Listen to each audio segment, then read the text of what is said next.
네, 오늘 사무엘상서 30장과 31장을 읽고 사무엘상서를 마칠까 합니다. 어제 다윗이 블레셋의 편으로 이스라엘과 싸우러 나갔다가 블레셋 방백에 의해서 다시 자기 성읍인 시글락으로 돌아왔을 때의 얘기입니다. 사무엘상서 30장입니다. 다윗과 그의 사람들이 사흘 만에 시글락에 이른 때에 아말렉 사람들이 이미 네겝과 시글락을 침노하였는데 그들이 시글락을 쳐서 불사르고 거기에 있는 젊거나 늙은 여인들은 한 사람도 죽이지 아니하고 다 사로잡아 끌고 자기의 길을 갔더라. 다윗과 그의 사람들이 성읍에 이르러 본즉 성읍이 불탔고 자기들의 아내와 자녀들이 잡혔는지라. 다윗과 그와 함께한 백성이 울 기력이 없도록 소리를 높여 울었더라. 아마 이 시글락이라고 하는 위치가 이한 사흘 길 정도 거리에 꽤 먼 거리에 위치되어 있었나 봐요. 그러다 보니까 이제 집에 돌아와서 쉬어야 되는데 어마어마한 일이 벌어지다 보니까 이제 가서 어떻게 해야 될지 아마 다윗의 용사들 그리고 다윗이 함께한 그 사람들이 어, 거의 뭐 자포자기를 한 것 같죠. 다윗의 두 아내 이스라엘인 아히노암과 갈멜 사람 나발의 아내였던 아비가일도 사로잡혔더라. 백성들이 자녀들 때문에 마음이 슬퍼서 다윗을 돌로 치자 하니 다윗이 크게 다급하였으나 그의 하나님 여호와를 힘입고 용기를 얻었더라. 다윗에게도 이런 위기가 있었다라는 것들이 좀 보이죠. 그러니까 아마 자기의 수하에 있는 부하들이지만 자기의 자녀와 아내들이 사라진 걸 보고 어, 막 흥분을 해서 이런 것 같아요. 근데 잘 보면 다윗도 물론 그렇게 그 감정적인 부분으로 휩쓸릴 수도 있지만 하나님을 의지하고 힘입어서 다시 설 수 있었다. 그러면 아마 부하들을 다스릴 수 있었던 것 같아요. 다윗이 아히멜렉의 아들 제사장 아비아들에게 이르되 원하건대 에봇을 내게로 가져오라. 아비아달이 에봇을 다윗에게로 가져가매 다윗이 여호와께 묻자와 이르되 내가 이 군대를 추격하면 따라잡겠나이까 하니 여호와께서 그에게 대답하시되 그를 쫓아가라. 내가 반드시 따라잡고 도로 찾으리라. 이에 다윗과 또 그와 함께한 600명이 가서 버술 시내에 이르러 뒤떨어진 자를 거기 머물게 했으되 곧 피곤하여 버술 시내에 건너지 못하는 200명을 머물게 했고 다윗은 400명을 거느리고 쫓아가니라. 무리가 들에서 애굽 사람 하나를 만나 그를 다윗에게 데려다가 떡을 주어 먹게 하며 물을 마시게 하고 그에게 무화과 뭉치에게 된 등이 하나와 건포도 두 송이를 주었으니 그가 밤낮 사흘 동안 떡도 먹지 못하였고 물도 마시지 못하였음이니라. 그가 먹고 정신을 차림에 다윗이 그에게 이르되 너는 누구에게 속하였으며 어디서 왔느냐 하니 그가 이르되 나는 애굽 소년이요 아말렉 사람의 종이더니 사흘 전에 병이 들매 주인이 나를 부렸나이다. 우리가 그레 사람의 남방과 유다에 속한 지방과 갈렙 남방을 침노하게 시글락을 불탈랐나이다. 그래서 아마 이 애굽 선원이 원래 아말렉에 있는 종이었지만 주인이 버리면서 다윗에게 정보를 얘기하고 있습니다. 다윗이 그에게 이르되 내가 나를 그 군대로 인도하겠느냐 하니 그가 이르되 당신이 나를 죽이지 아니하고 내 주인의 수중에 넘기지 아니하겠다고 하나님의 이름으로 내게 맹세하소서. 그리하면 내가 당신을 그 군대로 인도하리이다 하니라. 다윗과 그가 다윗을 인도하여 내려가니 그들이 온 땅에 편만하여 블레셋 사람들의 땅과 유다 땅에서 크게 약탈하였음을 말미암아 먹고 마시며 춤추는지라. 아마 이 아말렉 군대가 다윗이 쫓아올 거라고는 생각도 못하고 즐겁게 놀고 있죠. 다윗이 새벽부터 이튿날 저물 때까지 그들을 치매 낙타를 타고 도망한 소는 400명 외에는 피한 사람이 없었더라. 어마어마한, 그죠? 시간도 길었지만 어마어마한 전쟁이었던 것 같습니다.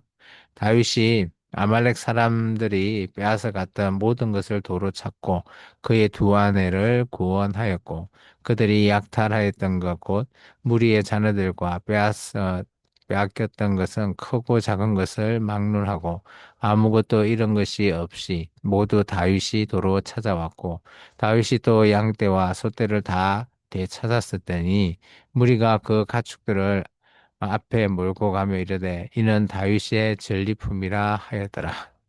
이제 다윗의 함께했던 용사들이 다윗을 이제 죽이려고 했던 다윗을 이제 부추기고 있죠.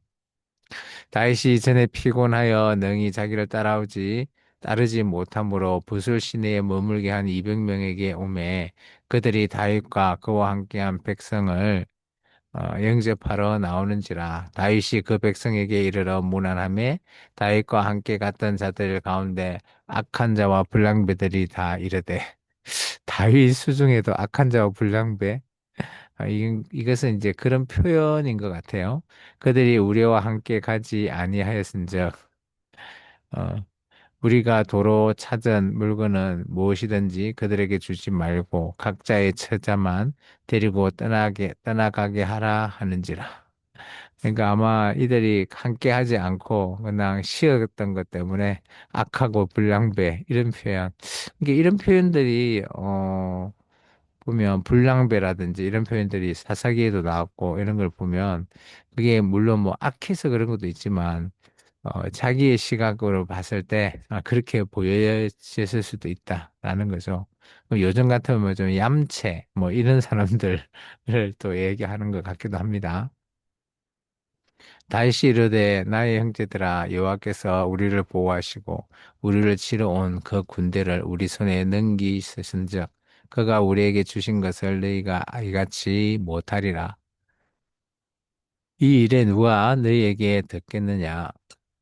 전장에 내려가던 자의 분깃이나 소유물 곁에 머물렀던 자의 분깃이 동일할지니 같이 분배할 것이니라 하고 그날부터 다윗이 이것으로 이스라엘의 율례와 규례를 삼았더니 오늘까지 이르니라.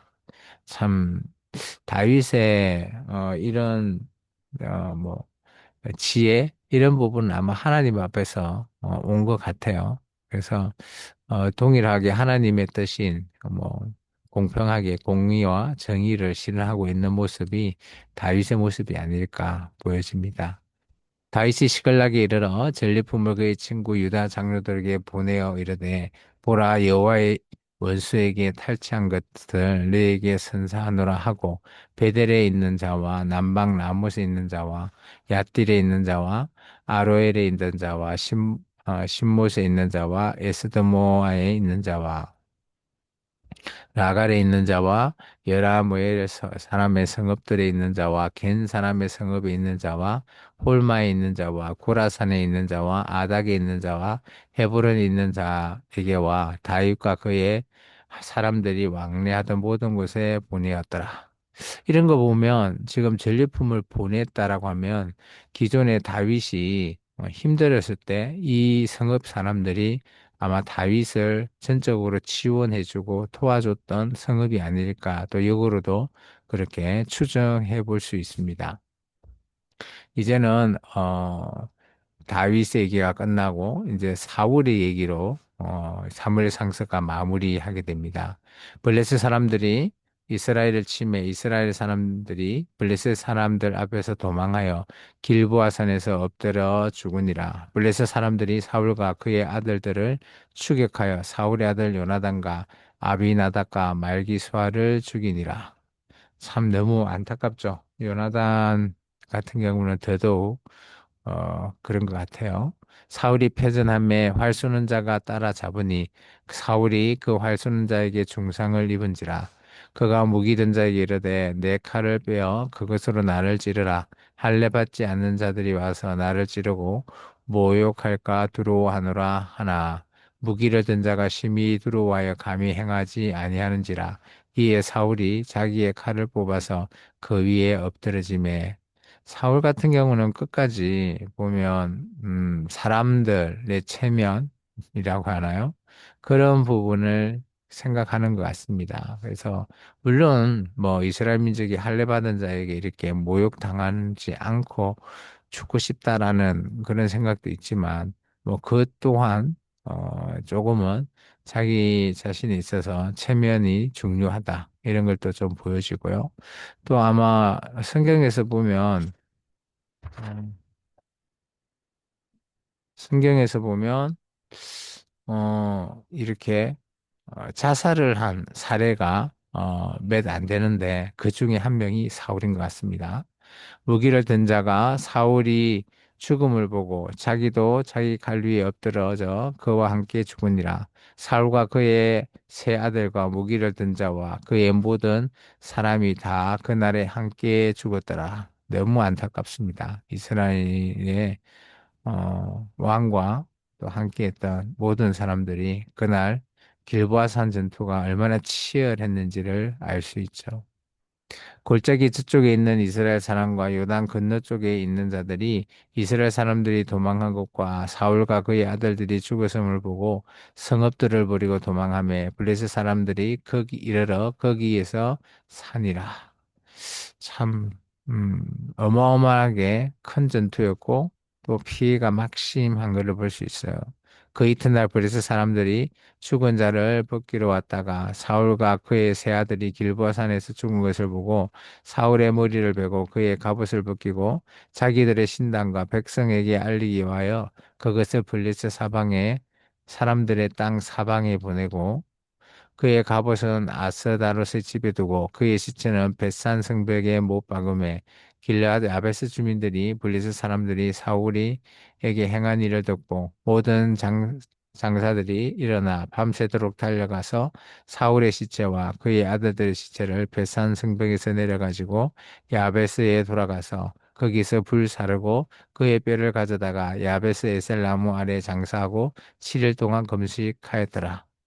참 블레셋도 이렇게 보면 사울의 머리만 또 각 자기의 어, 블레셋 진영에 또 돌려서 그래서 전리품으로 아마 돌렸겠죠.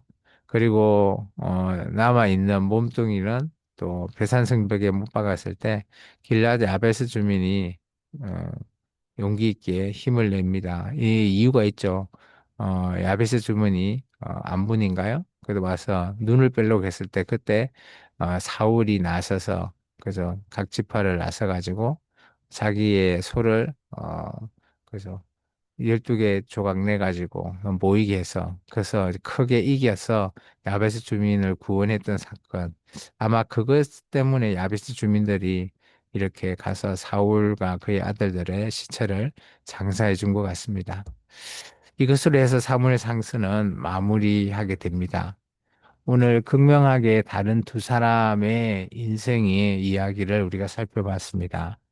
어, 다윗 같은 경우는 참 힘들어도 하나님 앞에 계속해서 물어보고 하나님의 뜻을 맞춰서 다윗은 모든 것들을 행하게 하지만 오늘 사울 왕 같은 경우는 그 마무리가 좋지 않습니다. 엔돌의 무당을 찾아가서 그죠? 그렇게 해도 자기가 듣고 싶은 얘기를 듣지 못하죠. 참 그런 이런 것으로 통해서 우리의 인생도 어떻게 살아가야 되는지를 보여주는 명확한 정말 마샬 구조의 두 명의 스토리를 우리가 살펴보았습니다. 오늘 12월 마지막 날입니다.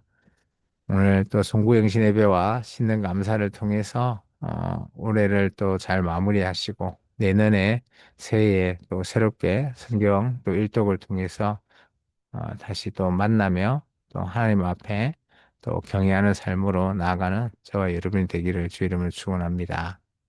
기도하겠습니다. 잠수신 아버지 하나님 감사합니다.